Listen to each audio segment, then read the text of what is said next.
Hello YouTube, my name is Paul. Hope you're all keeping well. I'm back today then with my final part of my CD32 collection. Unfortunately in the last video I forgot to show you 3 games because I left them on the floor and forgot to pick them up. So let's correct that right now. So the first of those 3 games is Wild Cup Soccer. Not really played this one, to be honest. And the one that's very similar is Brutal Football. This came out on 3 different variants as well, so you can get this under the Kicks label and just a plain jewel case. In fact, a lot of these boxes came with the jewel case and instructions, as you can see.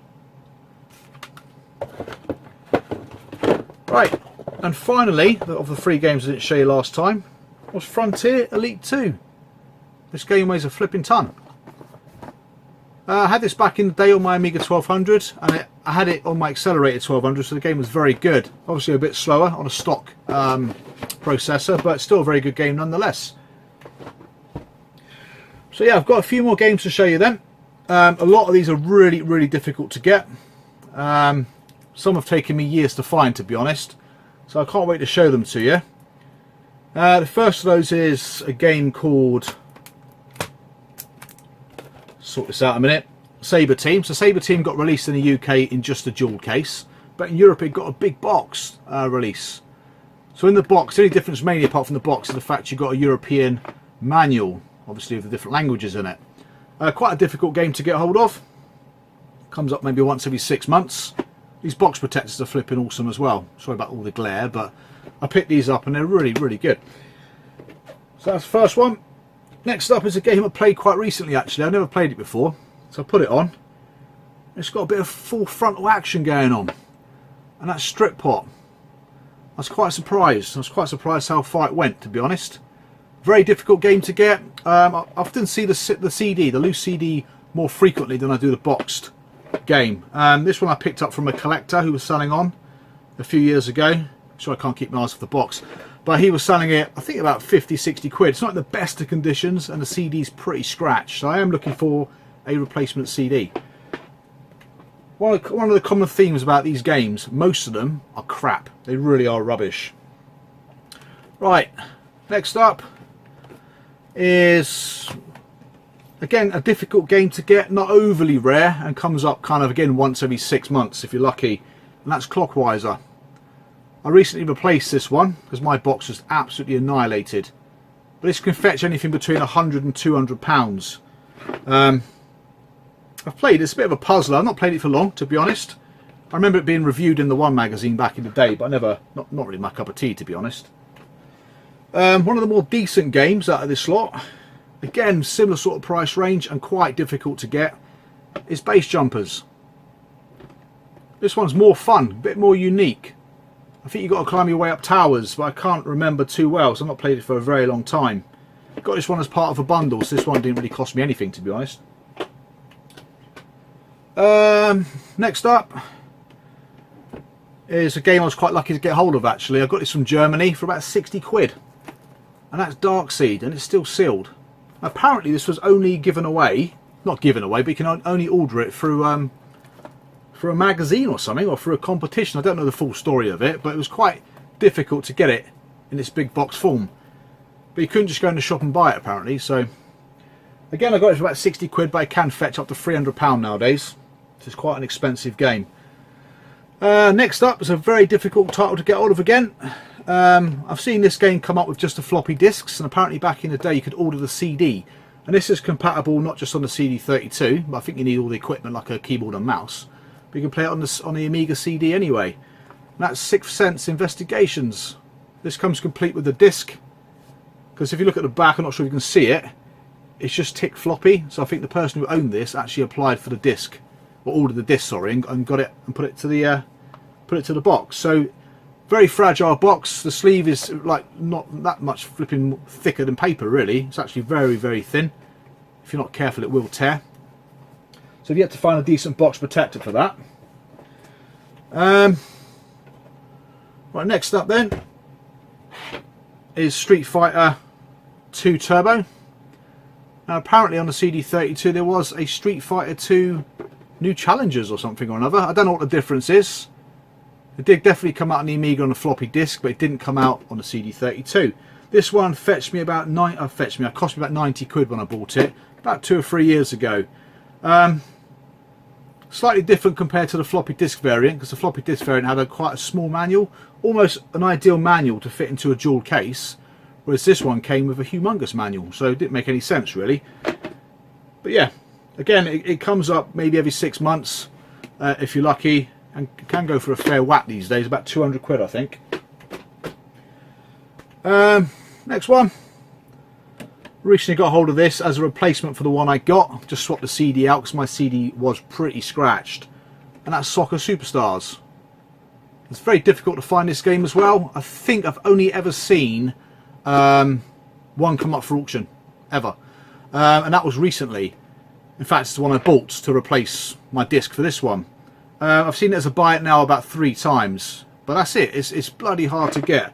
There was a period it came up more frequently than that, but it is an absolute git to get hold of. Can go for anything but between about 100 and 150 quid. Right, the next one. In fact, there's 2 variants on the next one. And I think this game holds the record for the most valuable Amiga game ever. I think it's sold for 1,020 euros quite recently. I didn't pay that for mine, and luckily I got mine for about 250 quid, maybe 3 years ago. From a seller in Germany, and that's Humans 3 Evolution. Not a particularly good game, but yeah, again, it's flipping hard to get. Recently there was a spate of them, maybe 2 or 3. I think there was 2. One that went for the 1,020 euros, one went for slightly less, about 800. And there was a CD in a floppy disk box, and I think that even that went for like 250 quid. So I was quite fortunate to get that when I got it, to be honest. And amazingly, there's a variant for it. And it's only released in Germany. There you go. So you got that. You got the CD. And you also got the floppy disks. There's also a variant like that for Paws of Fury. I've never seen it. So there's the disc and all the floppy disks. So yeah, a very difficult one to get. I think this cost me about 100 quid. But this is probably even harder to get than the original full price big box release, to be honest, because it's only released in Germany.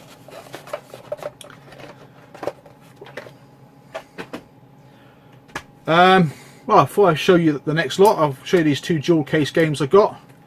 First one is Oscar. Again, I picked this up for about 30 quid. It's not as rare as people make out. It does come up, well, to be fair, I've only seen it about 4 or 5 times, but it's not as rare.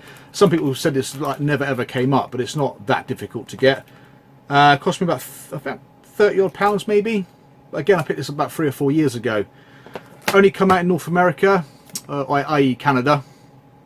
And this one here was a bit of an anomaly, because the guy who sold this, he's actually called the same bloody name as what's on the front there, Big Wolf. Apparently he bought the licensing rights from Alternative Software to release this game. So apparently he pressed a few copies and sold them on.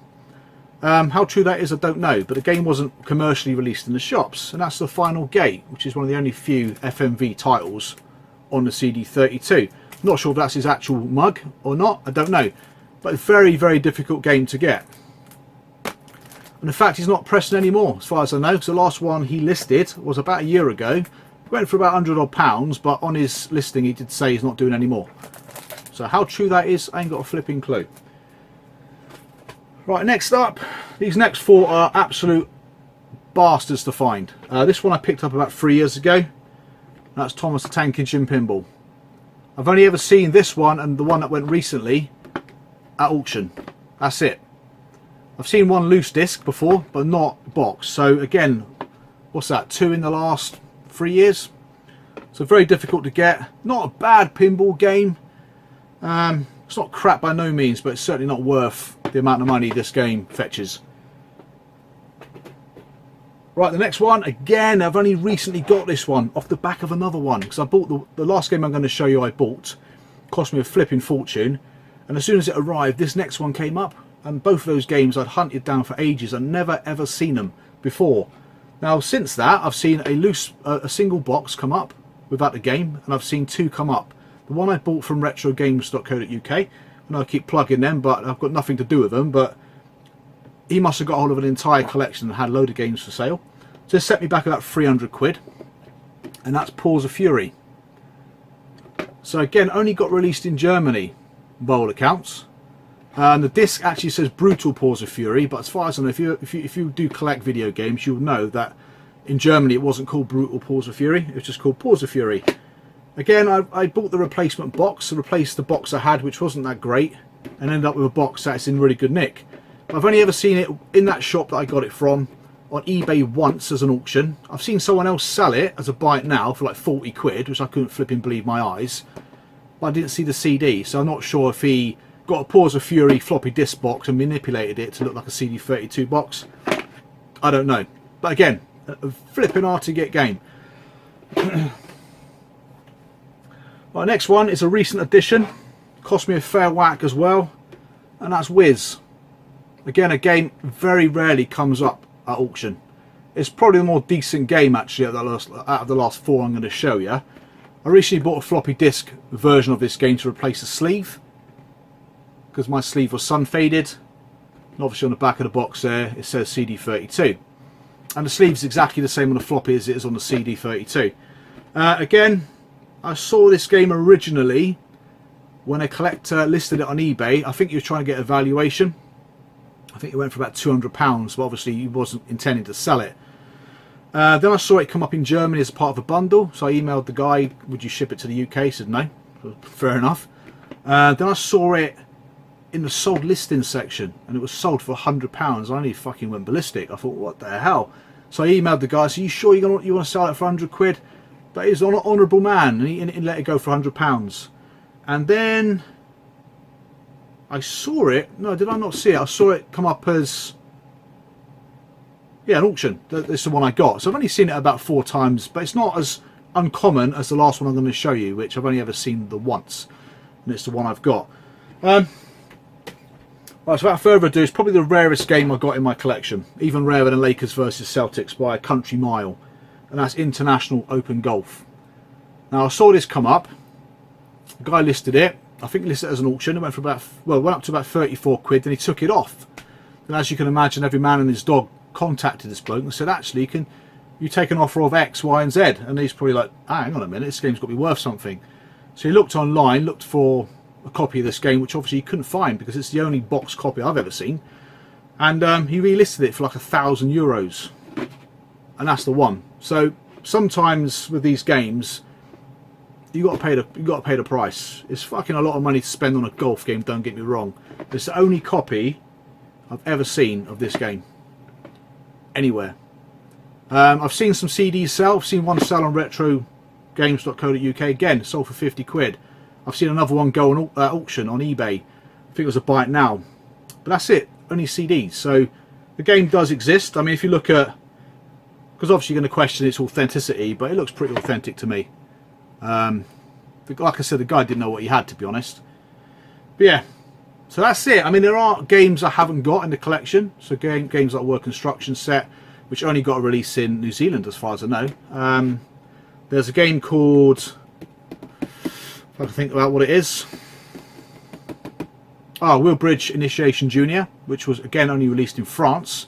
Those two games do exist and have been released, but very, very, very obscure. About as obscure as that, maybe, I don't know. But there are other games that should have come out which got reviews, like Rally Championship got a review, Super Loops got a review, Watchtower. There's probably about 10 CD32 games that got reviewed that never made it. Extractors, which was Diggers 2. But that's it. That is it. I mean, for me personally, if I didn't get another CD32 game again, I wouldn't give a toss, to be honest. I've actually got some of the hardest games you're likely to ever come across on any PAL system. And to be honest, really, really chuffed to bits with the games I've got. But I think that's it for the CD32. I don't think there's nothing else to show you. So thank you very much for watching that. Hope you enjoyed it.